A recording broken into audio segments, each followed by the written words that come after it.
gentlemen. Thank you for coming tonight. Braving the weather.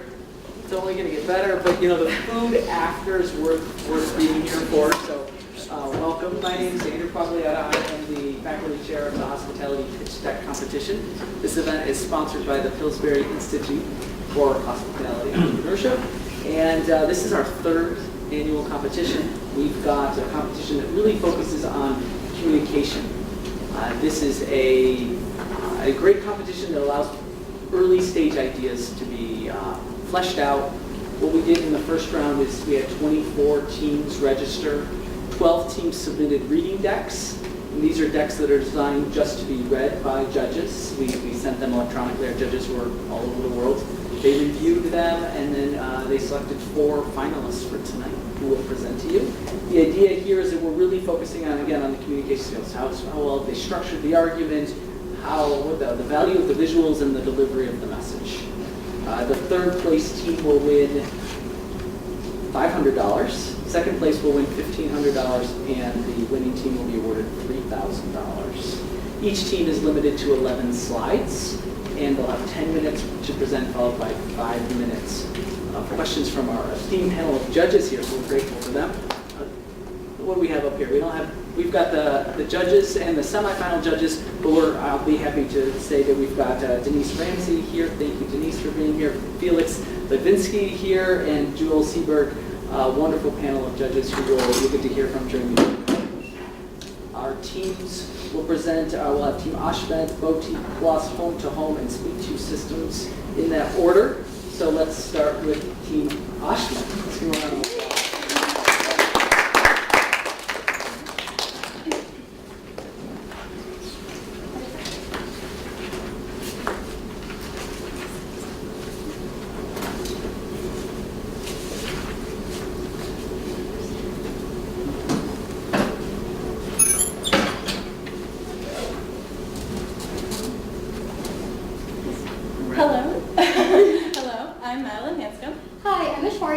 And we are Special Service. So we're a nonprofit that does 3 main things. 1, we give people with special needs hospitality training. There are lots of special needs organizations out there, but they mostly teach people with special needs things like music, art, or movement. And however, what makes us different is that we give people with special needs employable skills that can find them jobs. Secondly, we are looking to mediate corporate sponsorships. So this means we ourselves will be reaching out to different corporations and deriving sponsorships from them and giving those sponsorships to whatever local organization we happen to be working with at the time for the implementation of our curriculum. And thirdly, we would give businesses skilled employees. So the hospitality industry is having a lot of job openings, and we would teach special. And we also reached out to local hotels in the area, and then they said that they'd be willing to hire people with special needs as long as they had certain skills, and we will teach them those skills. So our team is made up of 2 of us, I'm a Shwaria and I'm a hotelier, but what many of you may not know about me is that I have a brother with autism, and he can't speak and he can't read, and it was kind of hard growing up. And part of the reason I'm here is because I really want to do well at Cornell, and I want to help my parents pay my medical bills, but I know that most of my brother's friends who are special needs haven't been able to find a job. And I'm not sure if he's going to be able to find a job either, because after all, he can't talk. And the reason I created this organization was for people like my brother to help find jobs so they can pay their medical bills. And again, I'm Madeline Hanscom. I'm majoring in human development here at Cornell, and it's actually because I'm looking to do some research and develop better curriculums for kids with Down syndrome. In my hometown in Maine, I worked in many different organizations, but my best experience was taking care of a friend with Down syndrome during the summers. And I actually grew really close to him, and through all these different ways, I learned about the medical and financial struggles that a lot of people and a lot of families go through having a member with any sort of mental disability. And of everybody that I worked with, only one person that I worked with has been able to find a job, and it's only working 3 hours a week, every other week, which is not much. And this correlates with the need of people with mental disabilities throughout society. There's an 18.7% 18.7% of people with disabilities are employed, and most of them are self-employed. This is according to the National Bureau of Labor Statistics. And there's also a 9.2% unemployment rate. And that's double what we have. And also, lucky for you hoteliers, the hospitality industry has the highest job opening rate. And this means that we are fulfilling the need of the special needs community as well as the need of the hospitality community. So that's why we designed a curriculum to teach special needs kids hospitality skills. But however, we're just students from Cornell. So we got inputs from experts. We reached out to the therapists and nonprofits that we work with in high school to help figure out how exactly to best teach people with special needs. And we're also planning on reaching out to hospitality leaders. So we're going to go through the Cornell alumni directory, and we're also going to reach out to people at Statler. And we developed our curriculum around the 4 most commonly occurring mental disabilities according to ARC. And these mental disabilities are autism, Down syndrome, Fragile X, and fetal alcohol syndrome. And we catered each of our 4 focuses towards their respective capabilities. So for autism, we encourage a culinary focus because they have more fine motor skills than the other disabilities that we are working with. And for Down syndrome, we are encouraging a housekeeping focus because they have enough memory and gross motor skills to do the job. For Fragile X, we are encouraging both a housekeeping and a social skills focus. And this is because they have the ability to do the housekeeping job, but they need to become more comfortable around new people. And lastly, for fetal alcohol syndrome, they can really participate in any of our focuses feasibly. However, we encourage, because they have better social skills, we encourage that they work on a front desk focus or a culinary focus. However, our curriculum is flexible, mainly because people with special needs do have like a wide range of abilities. For instance, autism is a spectrum disorder. There are people who are low functioning and we're high functioning. And then we also just want to give them what they want. I know my brother, he loves to cook, so we have a culinary focus. And we match the skills and abilities they have to help them find jobs. We're also looking at the demand of the communities that we are working in. So how to create a branch? We have a 4-step plan. 1, we'd identify a local center, like a local special needs center. 2, we'd teach them, we'd ask them to implement our curriculum. And 3rd, we would have the host center, and then we'd reach out to local special needs centers and ask them to provide resources or provide additional special needs kids. We also reach out to local hotels and businesses to provide additional employment. And 4, we would share corporate sponsors and give those local special needs centers additional resources. The most important part about our company is that we form meaningful connections. However, we also provide the individual with more of a sense of purpose, of independence, and of like a role in society. And because we are providing them with employable life skills, we are providing them with an opportunity for more financial security. I know my family sometimes struggles to pay medical bills, so having that additional money through a job would be really helpful. We also connect the local special needs organizations to one another, building a more supportive community, and we help hotels find jobs, find them better employees. And we also help the hotel provide more social good, because currently they only are really doing it through environmental purposes or through food purposes, and this would give them an additional avenue. And in addition to this, we are also reducing the amount of employee turnover. Employee turnovers are really expensive, and people with mental disabilities are not looking to climb the corporate ladder, nor are they looking to relocate typically. And therefore, this reduces the expense of the hotels and increases the chance that they will be open to work with us. And we would need sponsorship for 2 main things in order to fulfill this: teachers and supplies. And for supplies, we get them from 3 main locations: corporate sponsors who provide resources and funding, local businesses because we are giving them employment, but hopefully they provide additional resources, and the special needs center themselves. And they're usually teaching classes, so they have resources already.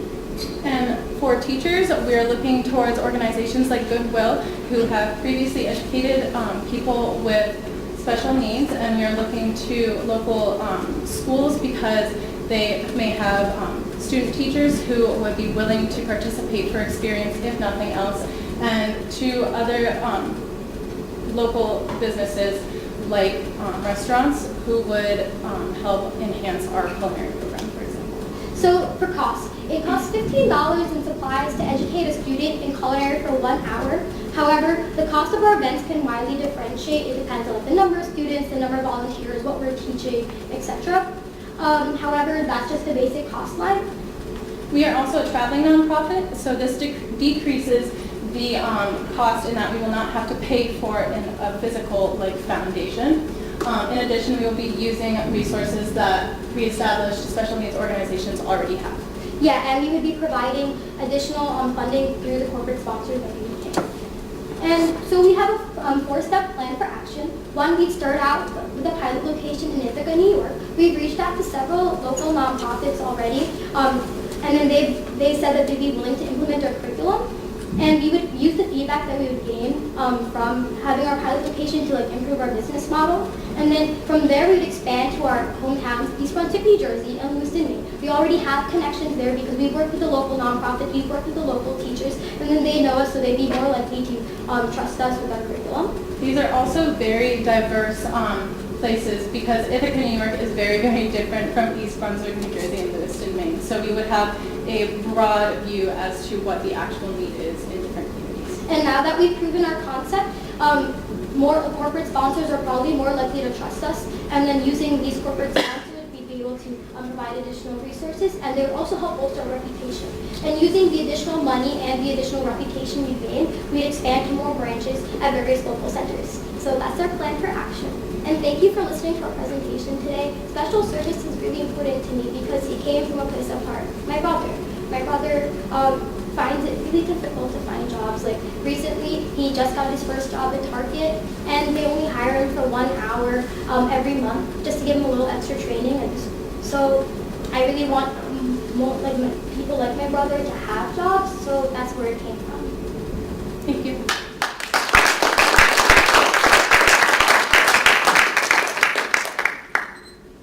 All right, now we'll have 5 minutes of questions from our judges. What about supervision? Supervision will primarily be provided by the people who have worked in the special needs organizations first. We ourselves would also travel around to the organizations we are working with at the moment in order to ensure that our curriculum is being implemented to the extent that we need. There are also plenty of special needs organizations that already have classes, so we just be using the same teachers but teaching them the hospitality skills instead of our curriculum. But my question is a little bit more than, let's say they go and they work, whether it's Target or Walmart or anything else. There's a supervision that needs to occur from that employee to the person with disability. What's the relationship? We would ensure that either the teachers from the special needs organizations or somebody else who has worked with special needs people before would check up on them periodically, perhaps once a month, depending on the need of the certain special need. I can also say that usually, at least from my experience with my brother, they usually they can leave out of college, leave out of high school, being able to do these jobs, and we're just providing additional resources. So we hope that once these students leave our program, that they'd be able to do these jobs on their own and without supervision required.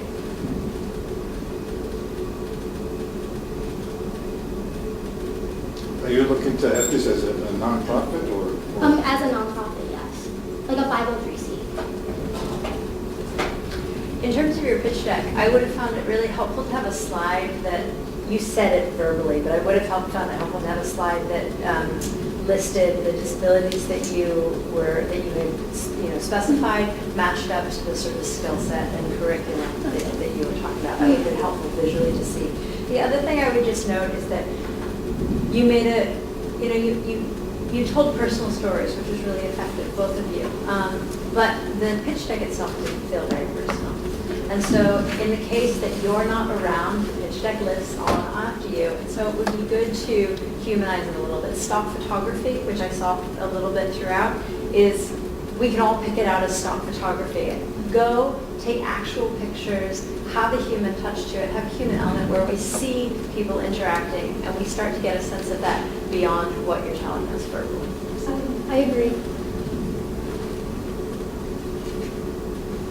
We've got time for another question if you'd like. I guess I would just, this is a little bit connected to Felix's discussion about supervision, but I would just ask you a little bit about metrics for success. How do you measure your impact? How do you measure what's successful? How do you learn from what's failures and sort of Mainly, we would probably ask So every time one of the students did get a job, we would ask their supervisors to submit like a report saying what skills they learned, what are some ways we can improve on, some ways they did not do so well, and we try to for every other student in that area, we try to make sure that they learn those skills or bolster the skills that they're good at. We would also gauge our success as to the efficiency of our curriculum, so how long it takes to teach people of different severities of disability these skills that we're trying to teach. And how easy they're to find a job. I think it comes down to adding some metrics, some more metrics. The only metric we gave is just the $5 to $15 in supplies. So getting some more metrics into it as well. Thank you.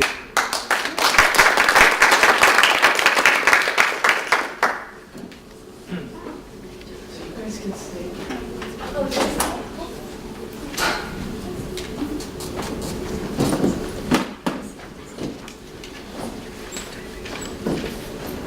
Our next team is Boutique Plus. Welcome.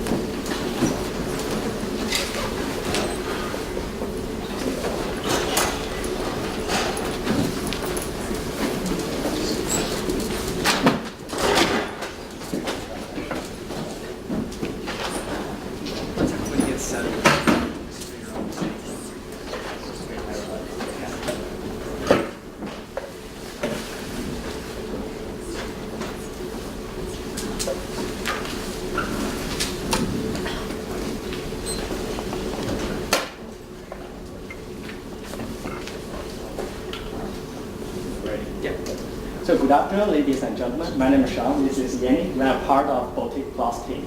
So we are very excited here today to talk about our business idea. So in my sophomore year, I had the great opportunity to intern at one of the greatest boutique hotels in China called Linden Center. However, despite its renowned reputations, I found there are a lot of operating issues and marketing challenges, even for these best boutique hotels in China.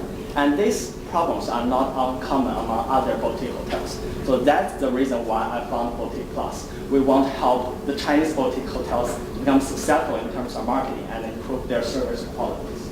So for today's presentation, I'm going to walk through the overview of the Chinese tourism market in the next 5 to 10 years and the pain point for these boutique hotels in China and how Boutique Plus is going to solve that challenges.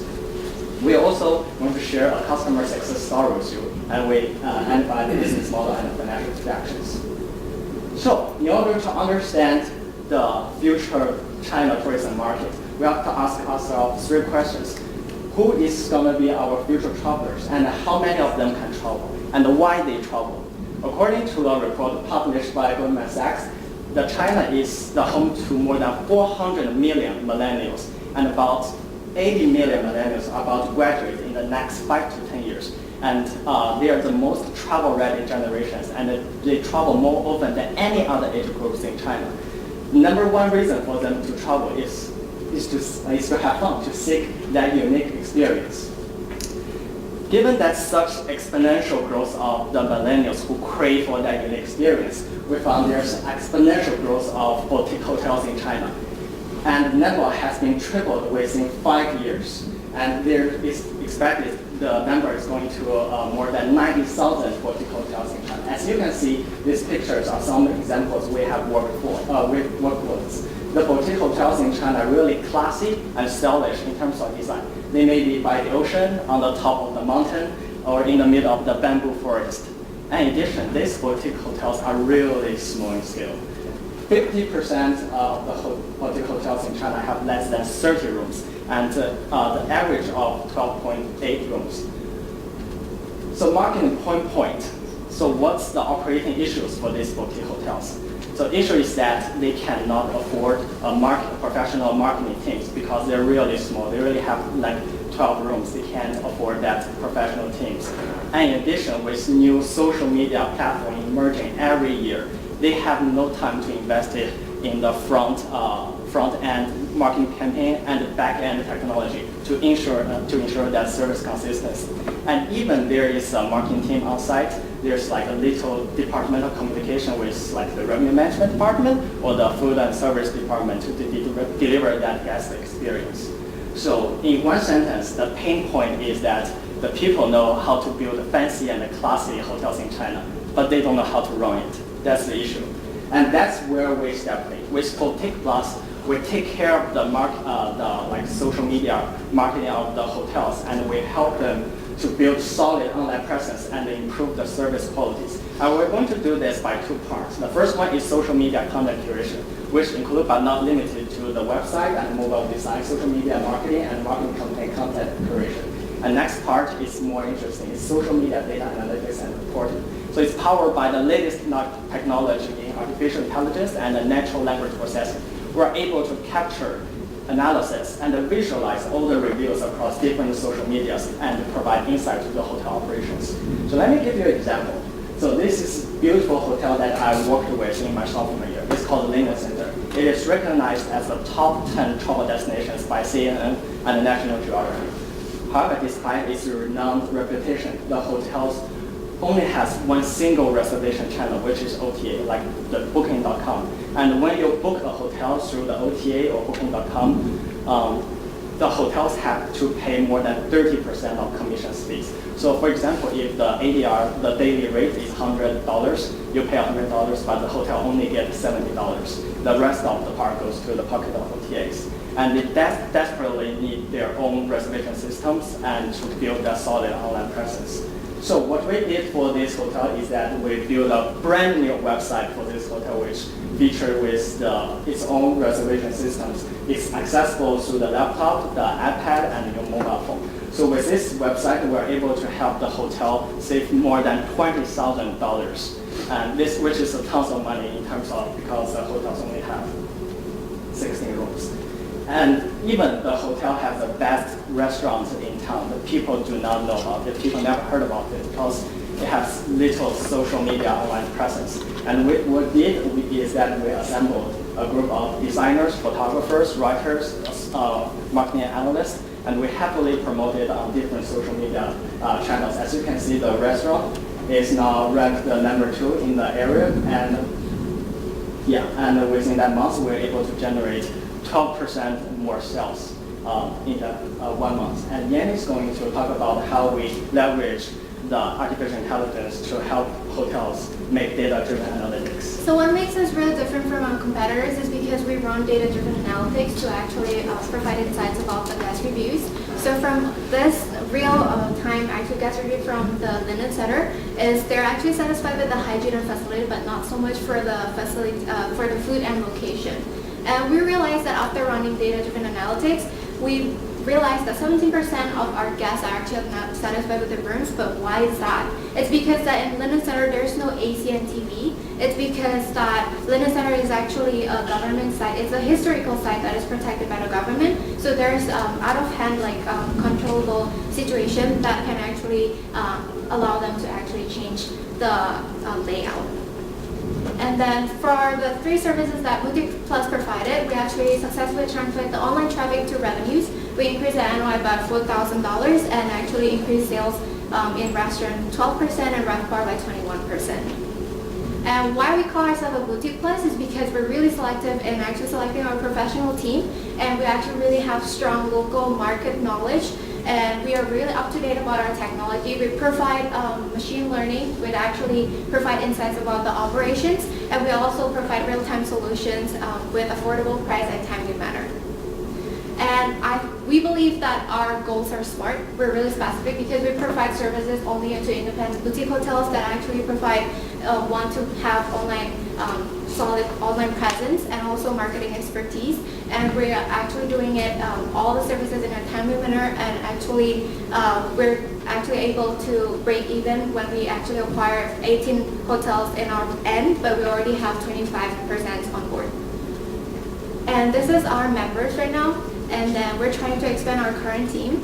And then through the milestones, we actually provide our investment. We actually receive our investment from an investor back in Nanjing. And we're trying to expand our current team and actually hopefully expand our broader hospitality field that includes restaurant and bars.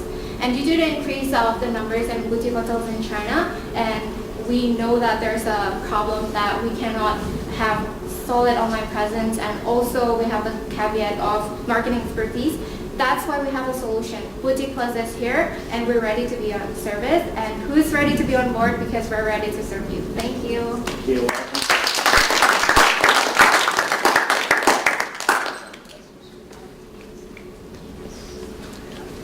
So who is your competition?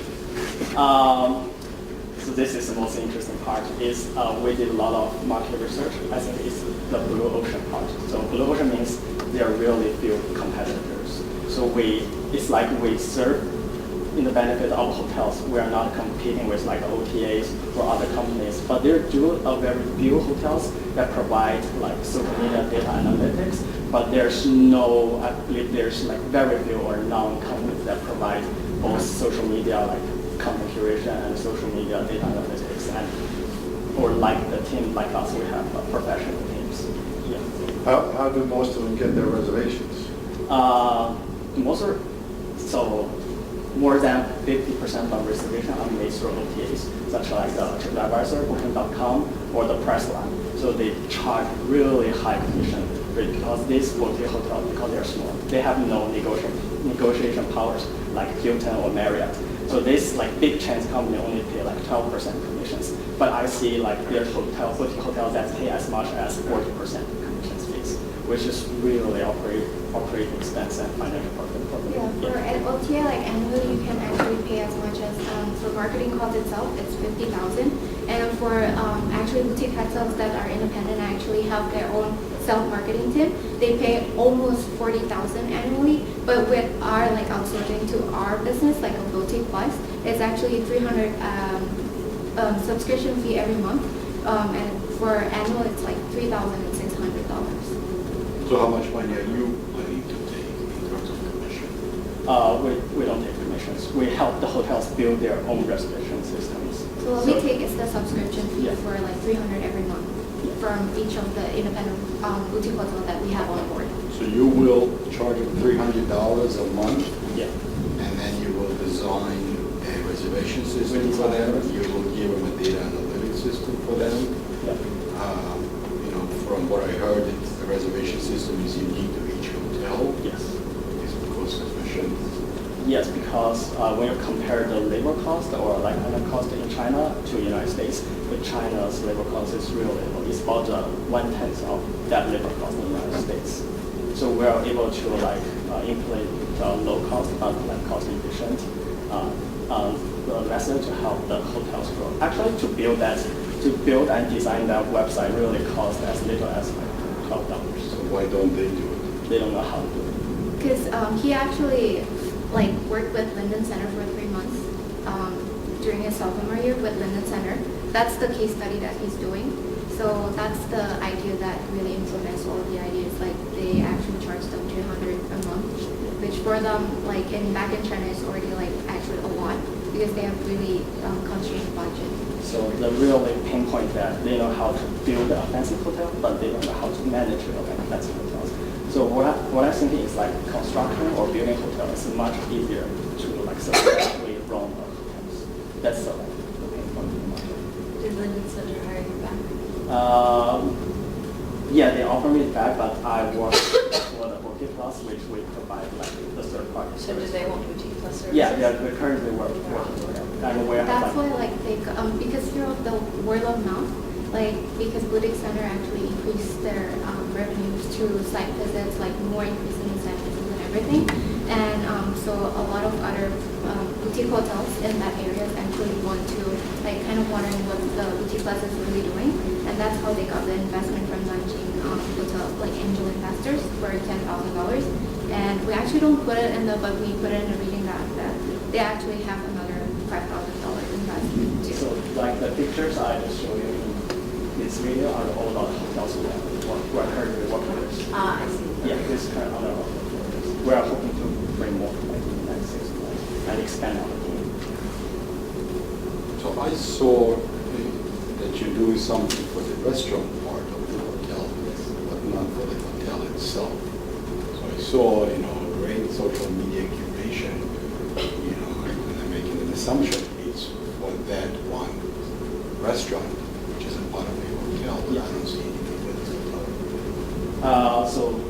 that's So first we have to identify the problems which the hotel operations have. So the three biggest problems we identify is it has really vast restaurant area. It has very nice and beautiful rooms, but it doesn't have like solid online presence. Like people don't know where to find that information on their mobile, on the website, or on the search engine. So like different hotels have different problems. So Lingnan centers, like the solution may not be transportable and applicable to different hotels. So we work with our teams to work with the hotels like independently to identify these problems and help them to solve their own problems. And because this boutique hotels, some places are like high in mountains, and so it's kind of a rural areas that kind of really hard to reach. Some people, if they want to stay in a hotel, they have to actually, instead of doing it online, they actually have to call to actually know, but can I make reservation on this day, which is not actually very flexible for the customer, for the guest itself. So that's why Boutique Plus is here to actually trying to mitigate that caveat. That's all the time we have.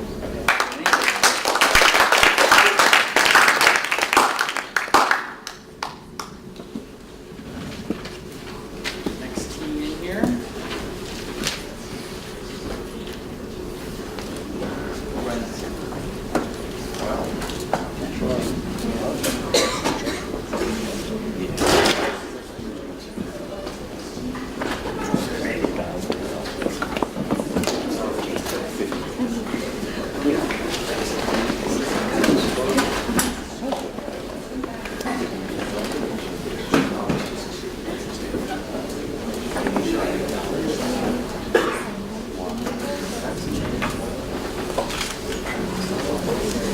Great. Our third team tonight is Home to Home. Let's give them a round of applause.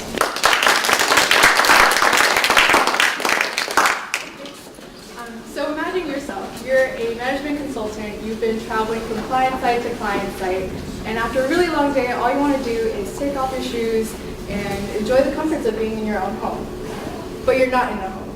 You're in a room with a bed, otherwise known as a hotel room. So we're Home to Home. My name is Sebastian Barrera. I'm a Master of Management and Hospitality here at the Hotel School. For the last 4 years before this, I managed a bar in New York where business travelers would come to me and spend the night with me instead of going to their hotel room. I can attest to that. And my name is Kathy Lynn. I am currently a second-year student in the Sloan Masters in Health Administration program here at Cornell. And my focus is really looking at how the built environment impacts human health and well-being. So having spent time in the industry as well, I've seen how travel has really taken a toll in terms of people's health when it comes to business travel. So we believe that business travelers nowadays look for flexibility and efficiency when lodging. Corporations look for solutions that offer comfort, safety, and efficiency. How do we marry the two? Home to Home offers studios, furnished studios and one bedrooms for medium-length stays of 2 weeks to 6 months, depending on the task at hand. So business operations today are no longer limited to a single geographic location. As a result of increased client sites, brand promotion, as well as employee training, we really see that business travel spending has grown over the years and is projected to grow, as seen in this chart. The current state is that business corporations will partner with hotels to house their employees. As we see over here, the corporate market represents about 21.1% of the hotel market globally. And this market size is about $310 billion in the United States alone. In addition to that, we see that the landscape is really changing. Sharing economy startups like Airbnb and WeLive are really challenging the way that travel is happening. But this is primarily happening in the leisure or residential space. Why should corporate travel be any different? We've identified that there's an emerging market for medium lake stay apartments, and we're specifically targeting these corporate travelers. So we see an opportunity, but what's the problem? What's the problem that needs to be solved? We believe that traveling professionals like access to medium-term housing arrangements. Work is stressful. It's taxing on the mind, it's taxing on the body, and it's taxing on the soul. Now add on the fact that you're traveling. Now add on the fact that you're in an environment that you're not familiar with. This is incredibly taxing to your employees, which will lead to a high employee turnover rate. This is costly. In our current market, unemployment is very low. A revolving doors of people looking for jobs doesn't currently exist. Corporations are going to want to cut costs wherever they can, and we aim to solve that. So our solution really adds value to all levels of our business operations. So we have our business travelers who are our end users, we have our corporations which are our customers, as well as our suppliers who are going to be property owners. So for our business travelers, we are providing these ready to move in fully furnished apartment complexes. And these are going to be fully furnished with all the amenities that you would want to see in your own home, such as a kitchen, as well as homey living spaces. For corporations, we are providing a solution that prioritizes wellness and offers greater value because we will be priced at a lower price point compared to hotels. And how this solution comes together is ultimately we are going to be leasing from existing apartment complexes. And for these property owners, we'll be increasing their occupancy rates and decreasing whatever risk may be associated with having vacant apartments. Essentially, Home to Home is going to operate as a single long-term corporate tenant for these apartment complexes. And we'll also be managing in all these properties as well. So who's using our apartments? Our end users are going to be traveling professionals, namely young traveling professionals who are on their career path. They know what they want, and they're being sent out on job assignments every month. And they don't want to say no because they know what they want to do. The sector is primarily going to be business services. These jobs are going to be management consultants, public accountants, and public media relations. These are business services where face-to-face is valued over a phone call, is valued over an email. Our end users are young traveling professionals. Who's our customer? Large companies that employ them. We are going to be a B2B where companies have lots of employees traveling on job assignments to different locations across the United States. Through our secondhand research, we've discovered that 47% of travel managers actually prioritize cost efficiency. No surprise, it's business. But 40% of them now actually prioritize employee well-being and satisfaction, where your employee being happy to work for you is becoming just as important as saving costs. So for our business model, first we're going to be renting out these existing properties. By renting out existing residential properties, we're going to cut down on those capital expenditures as well as the time it takes to construct apartment complexes from the ground up. As a result, our solution is pretty scalable.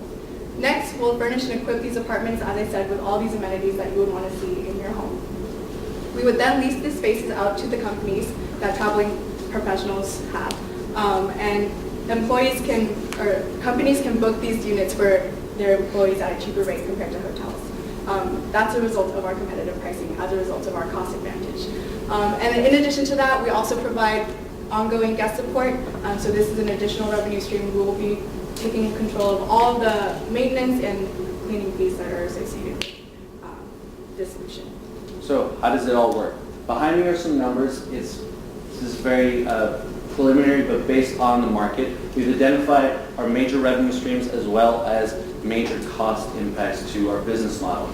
Our major costs are going to be the apartment leased, us leasing it from the landlord, labor-related, and furnishing costs. Our major revenue streams are going to be rent and the 10% service charge 10% of our rent that we charge the corporation. Our rent is going to be twice what we rent from the landlord. And this is an economies to scale type of business model, where the more apartments we get, the better the numbers look. In addition to that, we've also done quite a bit of market research to assess the competitors who are out there in this landscape.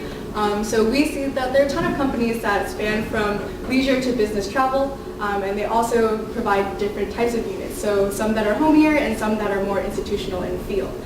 So over here we see that economy sharing companies such as Airbnb, they're primarily in the leisure space, whereas we specifically differentiate ourselves by targeting business corporations. In addition to that, unlike Airbnb, we provide a consistent experience. Airbnb has a whole network of hosts, whereas we are consolidated as one. And so as a result, no matter what home-to-home unit that you are in, you'll be experiencing a consistent quality, safety, and convenience.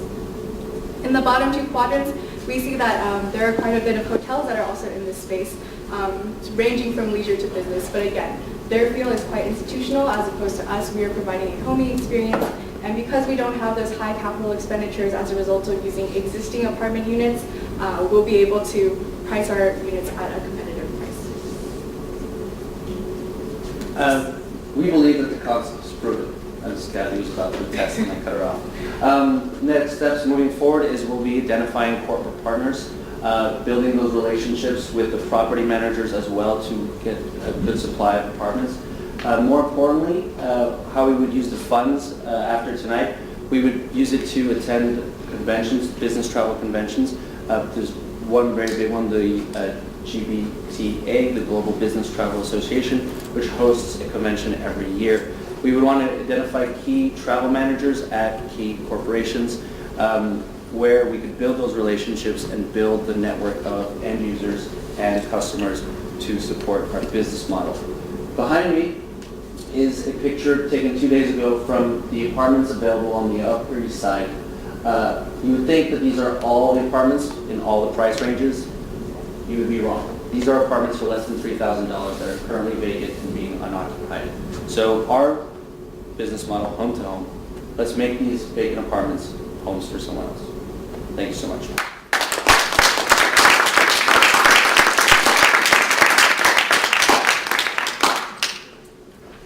Manhattan, where are you going to launch? Launching is still to be decided depending on where customers see their end users going primarily. This is a business model that we believe can be applied to any metropolitan city where there is high business travel. So your target market is metropolitan cities only? Currently, it's where we believe. Yeah, so I think that's where the biggest opportunity is for now, and so that's where we are going to establish ourselves, and then ideally the plan is to grow to other locations as well, depending on where these hubs business travelers are going. Because you mentioned apartment complexes, and So- to me that means 5 apartments, 20 apartments, 30 apartments, that's a complex. Right. What I'm seeing here is a single apartment in Manhattan, not on the east side, but also west side. So for our business model, we're not actually renting out the entire business complex. We're renting out specific blocks of units within the complex that the landowner agrees that we can lease out to additional end users. So I see a lot about the front end, but as in the hospitality industry, we talk front end and back end. I mean, how are you going to make this all, how are you going to manage all this, and what is it going to take? I didn't see anything about that. Well, so I assume you're asking about like a concierge being available at all times. We All will. the technology behind it, the Well, marketing of it, there's a lot of other aspects. There are a lot of other aspects. We'll have a website, we'll have a management team. That we would have to start small at the beginning. You would see the first 2 people working on it. And yeah, there is the booking aspect of it. We would build a website. We would have to find the starting capital as well. But the business model is about renting out apartments to business travelers. Back of house, I took it as concierge. We would be offering those types of amenities for these people, but if they wanted it. Predominantly, it's their home. So if they didn't want any additional services, we would be just renting out an apartment for business travel. I mean more the infrastructure to manage this behind the people, the technology, the physical, what are you going to need, how are you going to get people into an apartment? I mean, there's a whole So there would definitely be underlying need. right. So in addition to all the front of house stuff, we would also need technology support. As Sebastian mentioned, we would have a online website where travel managers could easily book. So that would require some work as well. In addition to that, marketing expenditures, we would probably be targeting conventions as Sebastian talked about, as well as online advertising. But for the most part, these travel managers have established relationships with hotels, and so that's something that we kind of want to model also. Advertising directly to the consumer isn't really effective in this situation, just because these consumers don't have control over the travel policy. So what's really important at this stage is to develop these strategic alliances. How come labor disappeared after 1 year? Well, so as I was mentioning, we were pricing a labor cost depending on how many apartments we would have. So that doesn't take into account fixed salaried employees.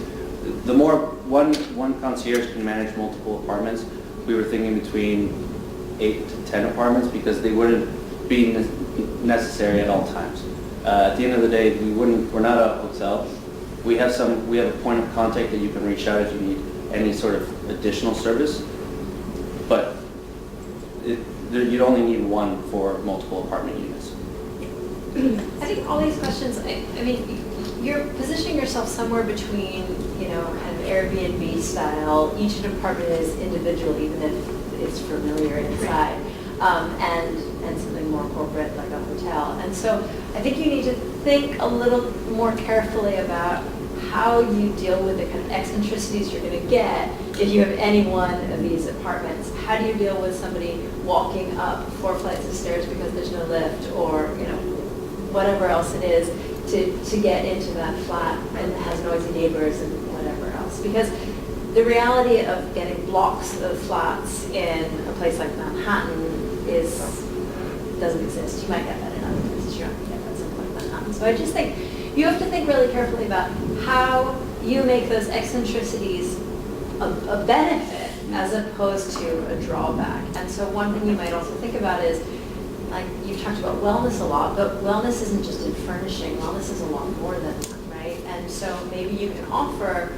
other services that they go beyond just somewhere to stay. One of the biggest problems for business travelers is food, eating healthy food. So it doesn't matter if you've given them the kitchen if you haven't helped them figure out how to make a meal. And exercise. Yeah, that's right. Well, through our research, we talked to a lot of end users who actually did mention this, and we believe that having a kitchen will, like, if you have a diet and a regime, you'll be able to stick to that. If you have to go on a work assignment for 3 months, you can buy a grocery, you have a fridge where you can have supplies there, and you can do those sorts of things. Additionally, we have contemplated the idea, we haven't gotten to that point yet, of offering customizable kitchen appliances depending on what you might need. One person we talked to, she loved to blend things in the morning for breakfast. That could come at an additional little cost because not everyone needs a blender. So, That's all the time we have.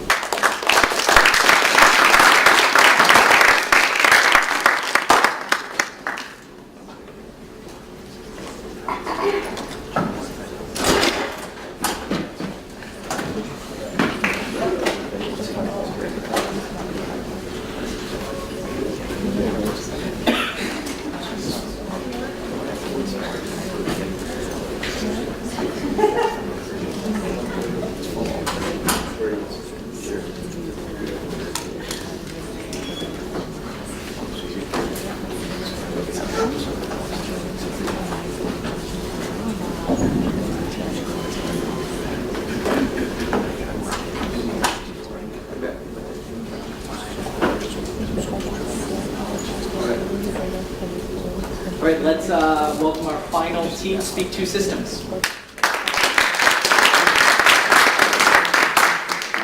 Hi, my name is Ori, I'm Tim. and we're here to represent Speak to Systems. And our goal is to give back control to intubated patients. So you may wonder, what is an intubated patient? And it's basically a patient that has a tube put down their throat to help them breathe. And in this process, it's basically used to help them stay ventilated, have sedation, and also recover more slowly from their actual process to help them recover. However, there's a huge issue that keeps coming up from intubation, and it's the fact that when patients wake up, they can't communicate. So the tube is placed in between their vocal cords, and through this process, they can't actually create vibrations, which make it so that they feel anxious. They want to communicate, but they can't actually get anything across. So medical professionals today have this process that they use to basically solve this issue. They sedate the patient. They introduce them to opioid drugs, which is a huge issue today in the United States, to help calm them down.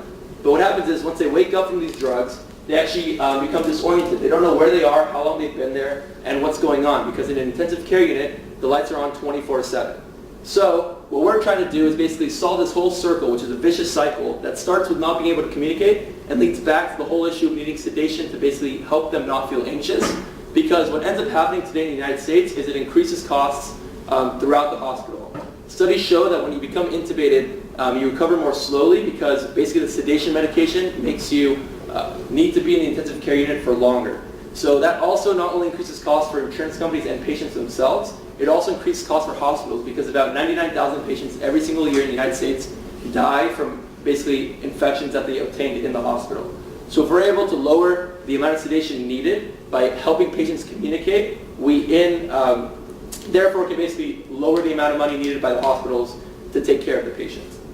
So what is the market size? There are about 78,000 critical care beds in the United States today, and our goal is to basically get one of these speak-to systems at each one of those beds to help with the patients who are intubated.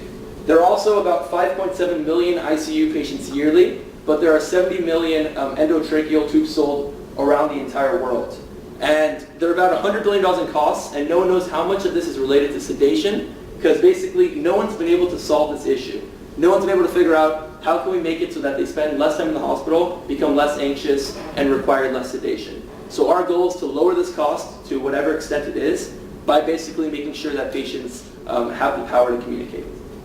So how do we validate the whole problem in itself? The whole idea came across after shadowing doctors within intensive care units. We were able to actually sit in, watching interaction between the patients and the medical professionals.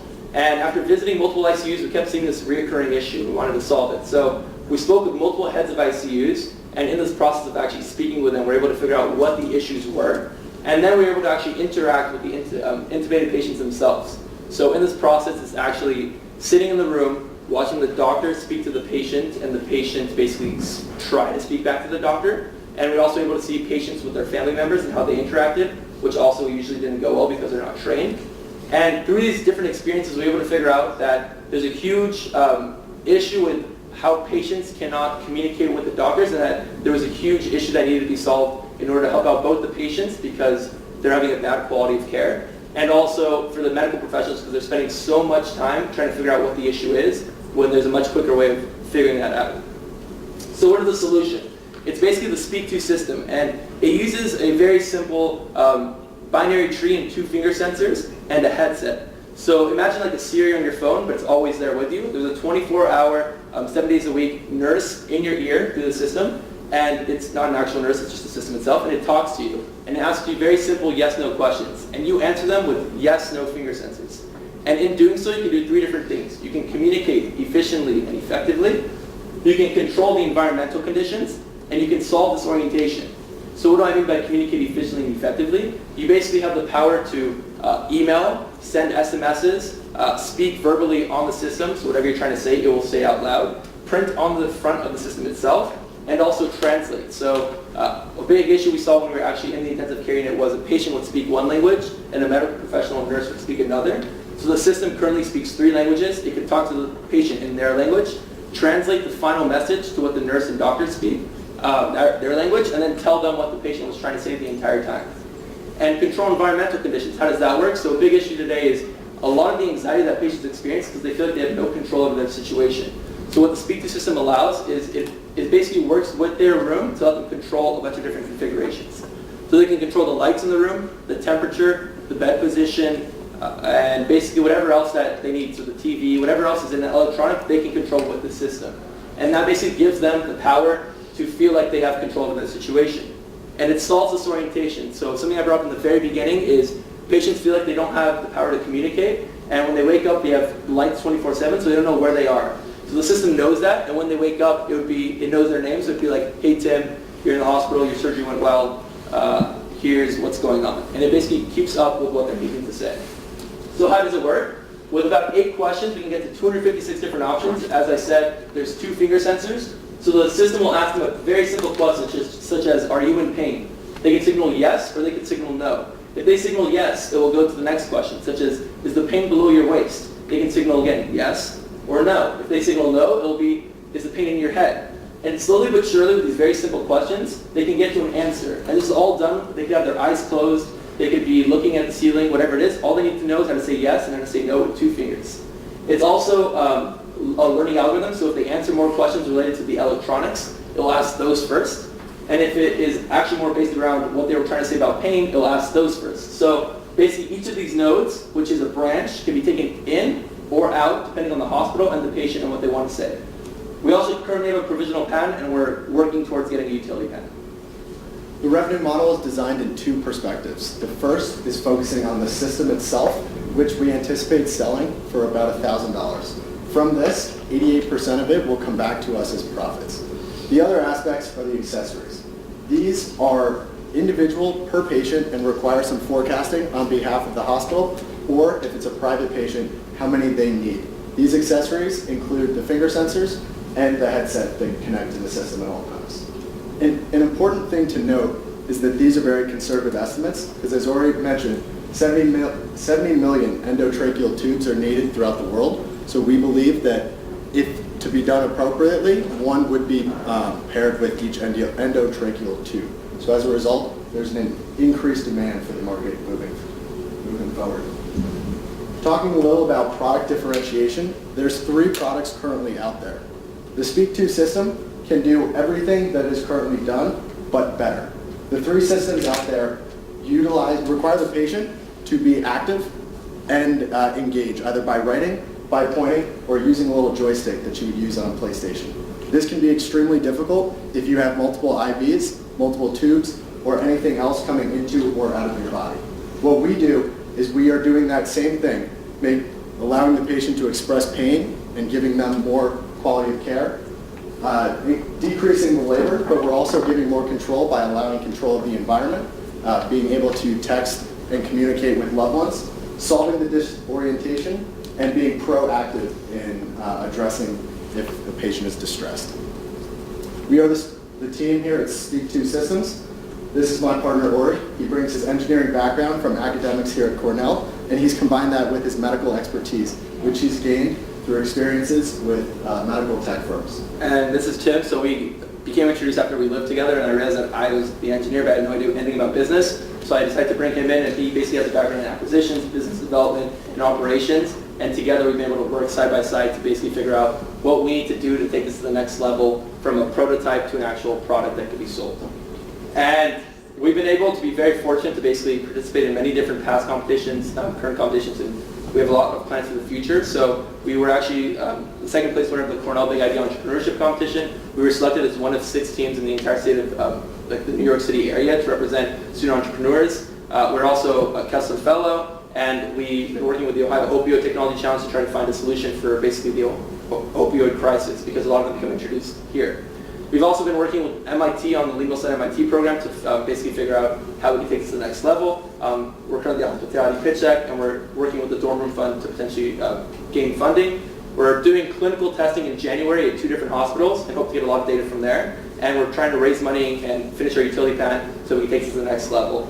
And as we close it up, we wanted to basically summarize the point, but Speak2 Systems is trying to make sure that we basically increase the quality of, or make better the quality of care for patients by basically helping them communicate and control environmental factors. We're also making a better quality of care on the medical side, because nurses and doctors don't need to spend hours trying to figure out what the patient is trying to say. Instead, when they get to the patient, they know immediately what the patient is trying to communicate. We'd be very happy to hear your feedback, and thank you very much.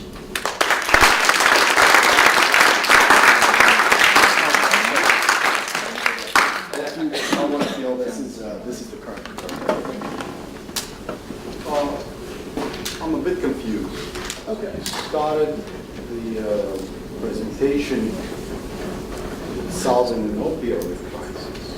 And at the end, I understood we have a device that helps patients. I just don't see the correlation.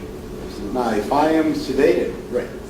okay, there must be a reason. I'm in a coma, my lungs have collapsed, you know, or some other medical condition. When I wake up, okay, chances that I'm still intubated, right, you know, now much lower, because if they woke me up, why can't I breathe? My lungs are still, you know, collapsed. There has to be some other apparatus, okay? That's number one. Number two, I don't see a situation where there is a one-to-one relationship between the tubes and the devices. Because if I'm a medical professional and I intubate a patient and it doesn't work, I take the tube out, I throw it out. There's a next tube. Again, you know, a $1 device and a $1,000 device. doesn't add up. Absolutely. So I guess the first question of how basic communication and sedation correlate.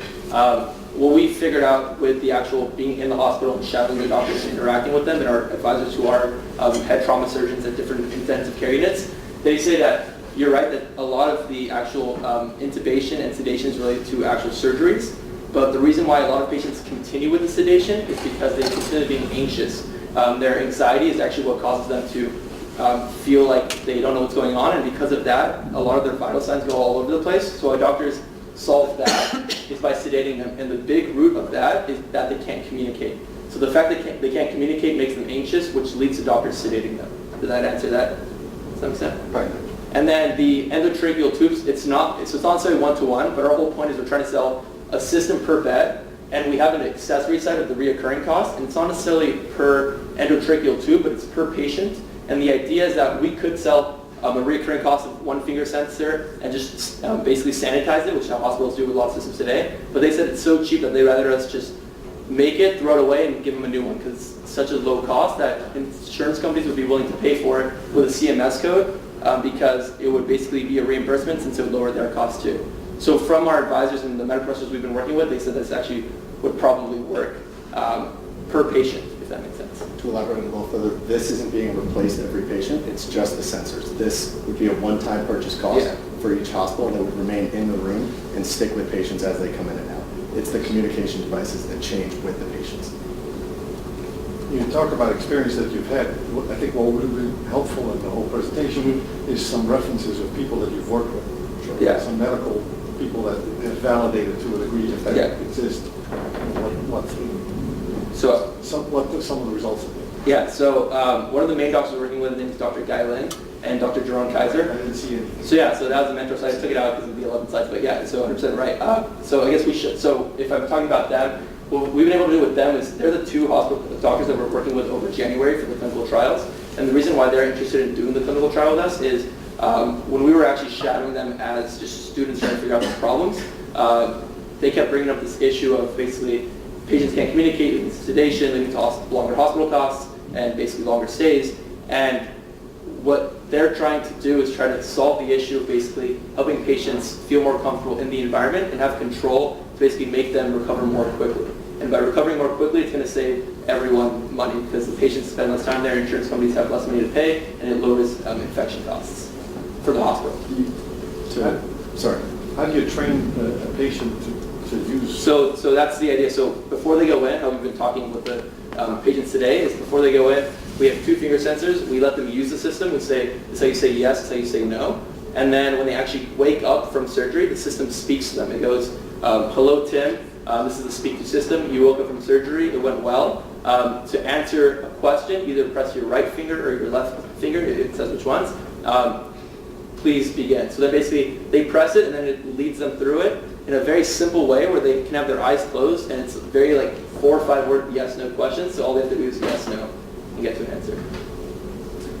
So I have a couple questions. One is this, is there any, can children use this? Yeah, so it's above a certain age, but we're thinking above like 7 years old, then probably start using it. Yeah. I think you would really benefit by having a kind of storyboard in your slides that basically starts to answer some of these questions, right? This is what would happen, you go in, you know. I have another question, but it's gone. What did you patent? So basically the provisional pen right now, the utility pen we're working on, is basically the system of how it communicates the 2 finger sensors, the technology of how it actually, the learning algorithm of how it works, and then basically encompassing other devices that could be used because we're also being able to use not just the finger sensors, but we could basically track pupils if it's needed. So that it encompasses the different sensors and the actual algorithm that works with it.